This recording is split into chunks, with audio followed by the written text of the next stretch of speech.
Welcome to the Deep Dive. Today we're zeroing in on a critical challenge, one that really hit headlines recently with quite a startling incident. An Air India Boeing 787 had a significant event on the runway. Now, the full investigation is still ongoing, but early reports, well, they've highlighted potential maintenance oversights. It was a stark, maybe troubling reminder of the incredibly high stakes involved in aircraft maintenance and, the often manual, sometimes aging systems that underpin diagnostics. That incident, it really underscored a core vulnerability in aviation, didn't it? How reliant the industry still is on processes that, well, maybe haven't kept pace with modern tech. But what if there was something like an intelligent co-pilot for aeronautical engineers? Today, we're embarking on a deep dive into Air Assistant AI. It's a platform that seems poised to fundamentally transform fault isolation, technical procedure retrieval, and overall aircraft airworthiness. Our mission really is to unpack how this advanced AI isn't just, an incremental improvement. It can be described as a true intelligence leap for an industry absolutely built on precision. And it's worth noting, our insights today come directly from the comprehensive documents provided by AR Assistant AI themselves. So it gives us a pretty unique window into their vision and how they operate. Yeah, and that Air India incident, it really does bring the human element sharply into focus. Just think about what engineers currently face day to day. Identifying faults, looking up procedures.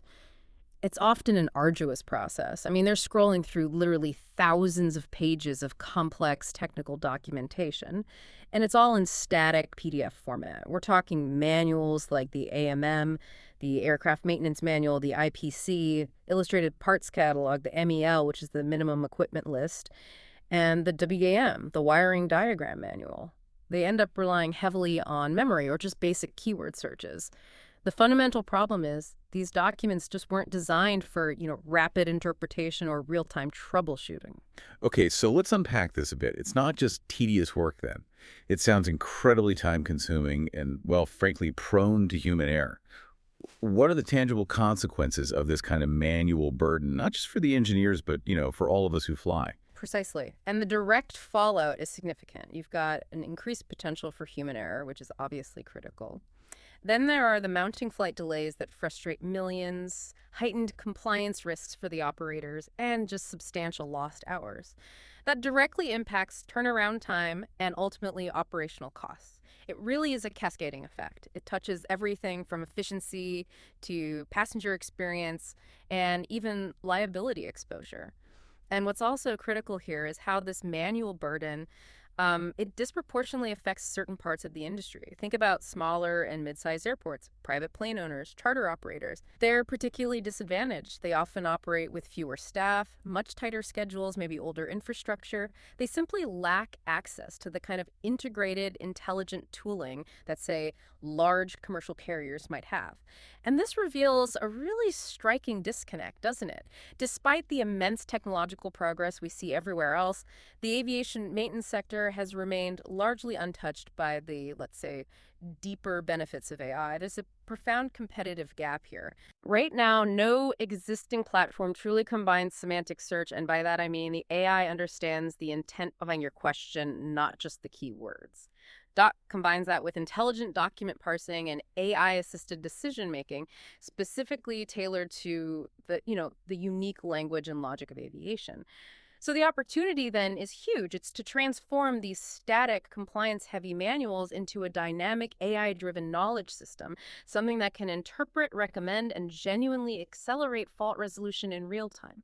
It's positioned as a fundamental intelligence upgrade for an industry where precision and trust are absolutely paramount. So this intelligence upgrade, Yeah. how does AI, Assistant AI, actually make it work? What's the core of it? At its heart, AR Assistant AI is a smart AI-powered diagnostic and decision support platform. It's available on both web and mobile, designed to simplify and speed up maintenance tasks. Okay, here's where it gets really interesting, I think. Picture this. An engineer is out on the tarmac, maybe it's the middle of the night, facing a critical issue. Instead of digging through binders or PDF manuals on a laptop, they interact with the system through essentially a natural language chat interface. Yeah. All right. So they can just describe the problem in plain English, like the nose gear won't retract. Exactly. And almost instantly, they receive a structured, actionable output. We're talking the likely root cause, the relevant ATA chapter. That's the industry standard code for aircraft systems. It'll give recommended AMM procedures, any MLL implications, maybe even the required tools, estimates for repair time, the fault severity, the aircraft's current airworthiness status, and direct links to the specific documentation sections. The critical part, the real value, is bypassing all that manual search time. It allows engineers to take immediate, confident action based on reliable information. Okay, and you mentioned this isn't just a generic AI model like, say, ChatGPT applied to manuals. Absolutely not, and that's crucial. The platform is specifically fine-tuned on aviation technical documentation, the AMM, IPC, MEL, WDM, that's its training data. This makes it a purpose-built engine. It deeply understands aviation language, the specific terminology, the logic. It's not just guessing based on general knowledge. Plus, engineers can also search by aircraft registration number or system category, and there's a saved reports section too for quick reference to prior issues. So it builds a kind of institutional memory over time. And the user experience. Because working out on the field, maybe in bad weather, usability is key. Right. It seems they focused on that. It's designed for field use clean interface, a sleek side panel for easy navigation, color-coded status indicators for quick assessment, icon-based categorization. It looks like it's built for quick interpretation, even under pressure. And what features are live right now? What can it actually do today? The current live version includes that chat-based fault diagnosis we talked about, the structured output referencing the AMM and MEL, system navigation, the saved reports feature, and also export-ready reports, which is important for compliance or audit purposes. Makes sense. And security. In aviation, that's non-negotiable. Definitely. They've addressed this head-on. We're talking end-to-end encryption, role-based permissions, so only authorized personnel see certain data, and options for private cloud deployment. It's all aligned with stringent aviation safety standards. This isn't just a clever app. It's built with industry rigor in mind. Now, if we zoom out for a second, let's look at the market this is entering, the sheer scale. We're talking about the global aircraft maintenance, repair, and overhaul market MRO. It's a foundational segment of aviation valued at roughly, 99.3 billion annually. It's essential, it's generally well-funded, but it's also under immense pressure to modernize, especially with rising safety expectations and increasing operational complexity. AR Assistant AI is relevant across pretty much every MRO category: diagnosis, decision-making, documentation, even the crucial return-to-service procedures. And what's really exciting from what I've seen in their materials is the early momentum they seem to have already gained. Is that right? Yes, that's quite impressive for an early stage. They've apparently secured over 200 early signups and attracted significant attention from key players, aeronautical engineers, private jet operators, and even some high-visibility influencers. They mentioned Mo T, who you might know online as the plane guy. Getting that kind of attention early on is telling. Absolutely. And they also mentioned generating over 10,000 impressions through platforms like Reddit and other social media. That really helps validate the immediate interest and, frankly, the demand for this kind of focused solution. There's clearly a need. Building on that early traction, their go-to-market strategy seems quite strategic. It's smart, it's a phased approach designed for maximum impact, and crucially, building trust in this sector.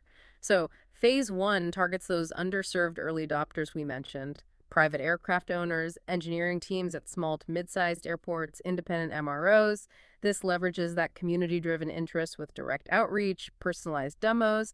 They're also offering incentives like discounted licenses and, importantly, input into the product roadmap. Get those early users invested. Okay, that makes sense. Build a core group of advocates. What's phase 2? Phase 2 is about converting those early customers into documented case studies, proof points.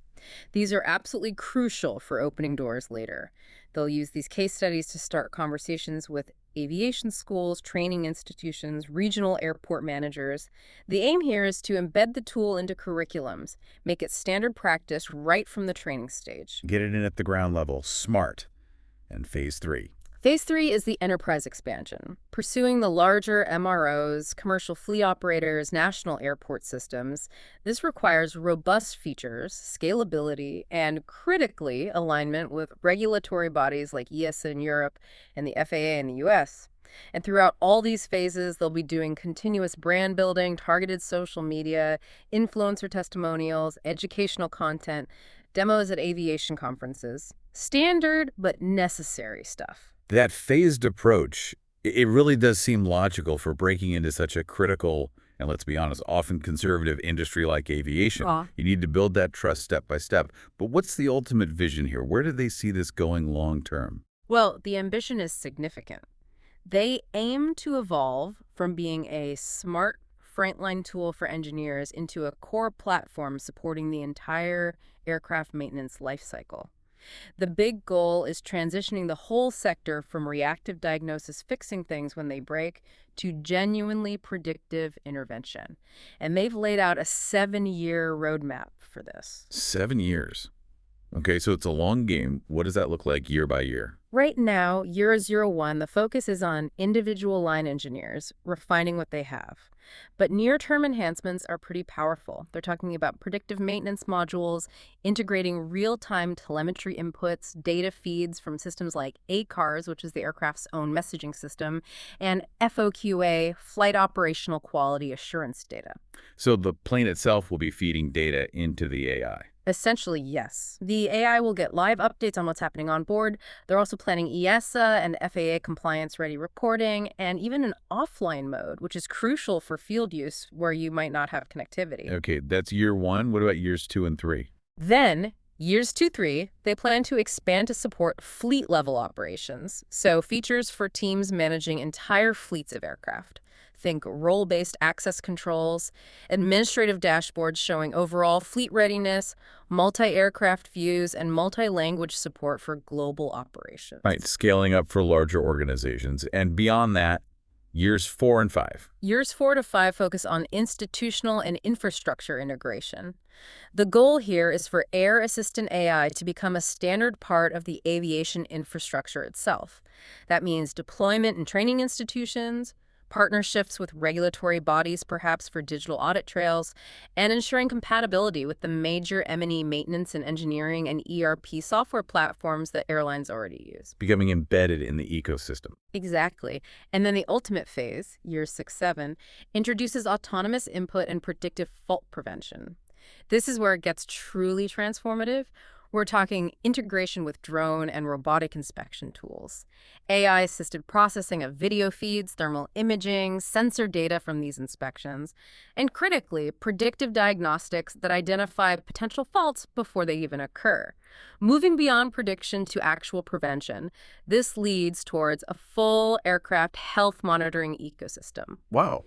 And if we connect this back to the bigger picture, that vision isn't just about fixing planes faster. It's about fundamentally changing how aviation safety is managed, moving from reaction to proactive prevention, potentially averting incidents like the one we discussed right at the start of this deep dive. That's a bold and frankly incredibly important vision, fundamentally reshaping aviation safety. And behind every big vision like that, there's usually a strong team. Who's driving AR Assistant AI? The founding team seems very well matched for this challenge. You have Zane Gould, who is co-founder and serves as both CEO and CTO. He holds an aeronautical engineering degree from the University of Birmingham. So he brings deep technical knowledge in aerospace systems, AI-powered design, flight operations. He really anchors the platform in that crucial domain accuracy. So the engineering and aviation expert. Who else? Complementing Zain is Malek Faraz. He's the other co-founder and acts as COO and CCO, Chief Operating Officer and Chief Commercial Officer. Malek leads design, marketing, operations, and the overall strategic direction. He comes from a more creative and commercial background. They mention experience with Apple, the British Film Institute, Cinema Marketplace. His role seems key in translating these complex aerospace systems into a user-friendly, commercially viable product, making precision engineering accessible. Okay, so you got the deep aerospace tech combined with creative systems thinking and commercial strategy. That sounds like a strong combination. Yeah, it seems highly complementary, united, as they put it, by an obsession with excellence and redefining maintenance. And to fuel this ambitious roadmap, they need resources.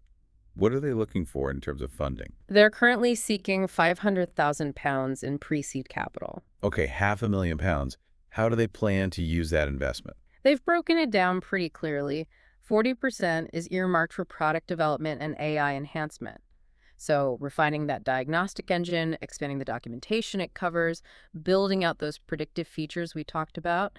Another 20% is for pilot programs and case studies. That's critical for gathering real-world performance data and building that all-important credibility in the aviation sector. Right, proving it works in the field. Exactly. Then 20% for sales, marketing, and outreach to build the customer pipeline. 15% for team expansion, hiring the engineers and other staff needed to execute. And the final 5% is allocated for legal, compliance, and security, making sure they meet all the stringent aviation regulatory standards right from day one. And what's the target outcome for this pre-seed round? What do they hope to achieve in, say, the next 18, 24 months? The goal is to have a refined, enterprise-grade product ready, to have documented case studies across at least 3 different market segments, maybe private, small airport, and independent MRO. They're aiming for over 200 paid aircraft licenses active on the platform, and fundamentally, to be ready for a larger seed funding round to fuel the next stage of growth.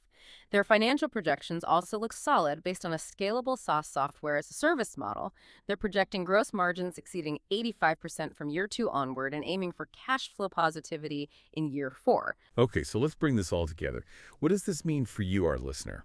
It seems AR Assistant AI is building something the aviation industry urgently needs: a fast, intelligent, and crucially accessible diagnostic platform.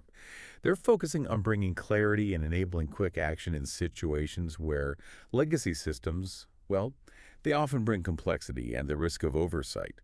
We've talked about the industry pressure to modernize, underscored by real-world incidents, and the often outdated tools that skilled engineers still have to rely on today. With a live product already gaining traction, a clear, ambitious roadmap, and what looks like a highly credible team, AR Assistant AI seems genuinely positioned to lead this vital shift, moving from just reactive problem solving towards proactive, even predictive prevention. Yeah, and thinking about that, it raises a really important question, doesn't it? If AI, like this platform, can bring this level of foresight and automation to the incredibly complex world of aviation maintenance detecting, maybe even preventing faults before they occur, what could that same model mean for safety and efficiency in other critical infrastructure industries? Think about our energy grids, public transit systems, maybe even large-scale industrial plants, all sectors that rely on diligent, accurate diagnostics to keep things running safely and efficiently. What could this kind of intelligence upgrade do for them? It's definitely something to think about.